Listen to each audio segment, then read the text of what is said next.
Shalom saudara kekasih Tuhan, selamat pagi. Mari kita berjumpa kembali di Gemar pada hari Jumat tanggal 7 bulan Juli 2023 saudara.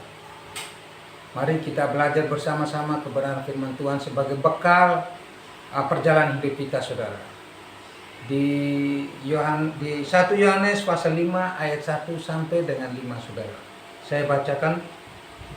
Setiap orang yang percaya bahwa Yesus adalah Kristus lahir dari Allah, dan setiap orang yang mengasihi Dia yang melahirkan mengasihi juga Dia yang lahir daripadanya. Inilah tandanya bahwa kita mengasihi anak-anak Allah, yaitu apabila kita mengasihi Allah serta melakukan perintah-perintahnya. Ayat 3, sebab inilah kasih kepada Allah, yaitu bahwa kita menuruti perintah-perintahnya. Perintah-perintahnya itu tidak berat, sebab semua yang lahir dari Allah mengalahkan dunia, dan inilah kemenangan yang mengalahkan dunia, iman kita. Siapakah yang mengalahkan dunia selain daripada dia yang percaya bahwa Yesus adalah anak Allah? Amin saudara. Mari kita kupas satu persatu saudara isi kebenaran firman Tuhan ini saudara. Tema yang saya sampaikan pada Gemar pagi ini saudara, yaitu kemenangan kita atas dunia. Saya ulangi, kemenangan kita atas dunia. Saudara, percaya pada Yesus adalah pekerjaan Allah, bukan hanya keputusan manusia. Ayat 1 saudara berbicara bahwa artinya pekerjaan kemenangan kita atas dunia, artinya percaya pada Yesus adalah pekerjaan Allah, bukan hanya keputusan manusia. Saudara, ketika manusia percaya pada Yesus, saat itu ia dilahirkan dari Allah. Saudara, di sini terlihat bahwa hubungan tak terpisahkan antara tindakan manusia untuk percaya dan karya Allah melahirkan manusia, dan karya Allah melahirkannya menjadi anak-anak Allah, saudara. Ketika kita percaya kepada Yesus, kita dilahirkan kembali untuk melakukan karya Allah. Kita dipilih Allah untuk melakukan karya kasih-Nya, saudara, untuk menjadi saksi. Dilahirkan menjadi anak-anak Allah berarti kita dipersilakan masuk ke dalam relasi kasih Allah. Relasi kasih dengan Allah melalui Yesus. Inilah yang mendorong kita untuk mengasihi saudara seiman, saudara.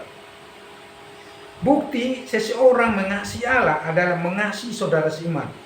Mengasihi saudara seiman berarti mengasihi Allah dan melakukan perintah-perintahnya. Amin, saudara. Saya ambil contoh, saudara. Mengasihi sesama seiman, saudara. Bukan mereka, kita saling berbuat baik, saudara. Ketika kita disakiti, kita harus mengampuni. Ini contoh, saudara. Kita harus mengampuni. Ini membuktikan bahwa kita mengasihi saudara seiman, saudara. Memang sakit, tetapi Tuhan mau bahwa kita harus mau melakukan ini. Kita harus mau melakukan ini, saudara. Relasi kasih. Amin, saudara. Kita belajar bersama-sama, saudara.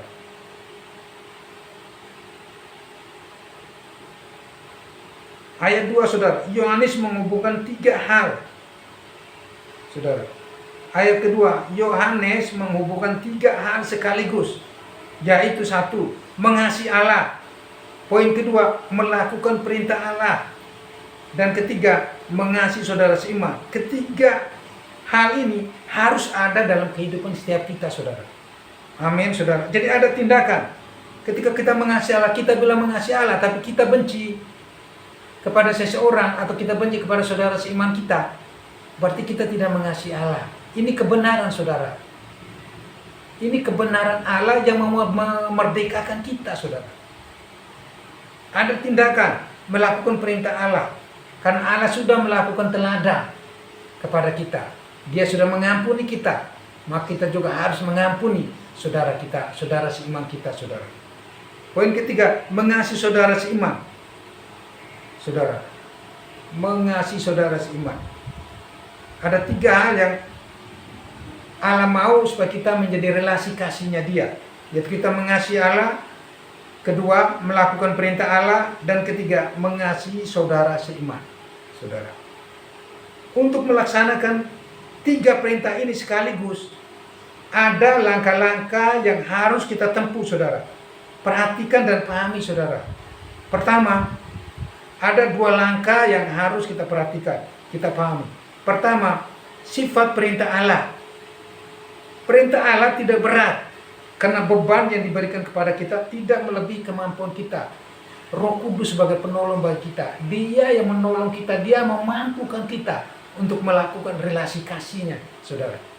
Secara kedagingan kita nggak mampu, tapi oleh dorongan roh, saudara, kita bisa melakukan relasi kasih.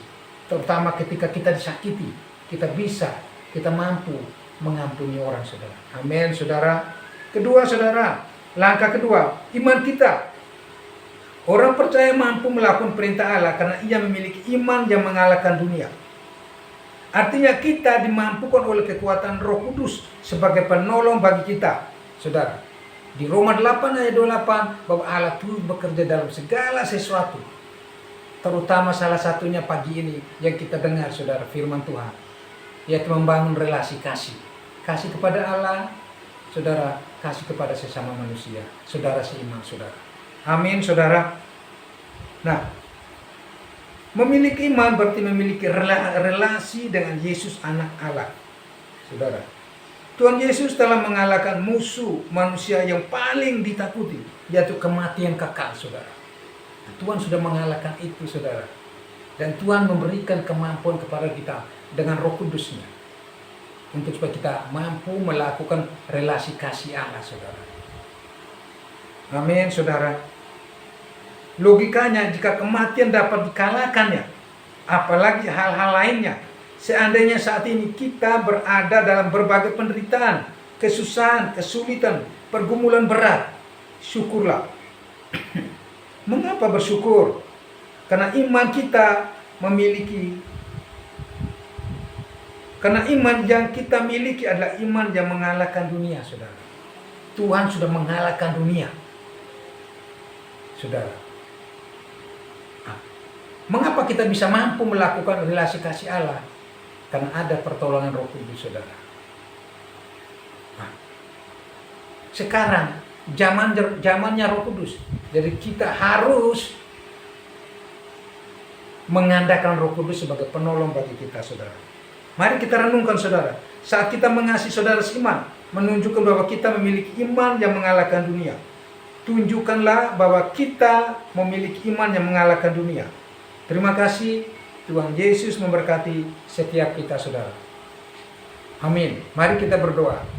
Bapa yang maha baik, di dalam nama Tuhan Yesus kami sungguh mengucap syukur oleh karena kebenaran firman-Mu, dan kami diteguhkan oleh kekuatan Roh Kudus-Mu yang ada di dalam setiap kami sebagai penolong, pembela, kemampuan untuk memberi kemampuan bagi kami supaya kami boleh mampu melakukan relasi kasih Allah. Terima kasih Tuhan, sehingga kami dengan demikian kami boleh mampu mengalahkan dunia. Terima kasih Bapa, di dalam nama Tuhan Yesus kami sudah berdoa. Haleluya. Amin.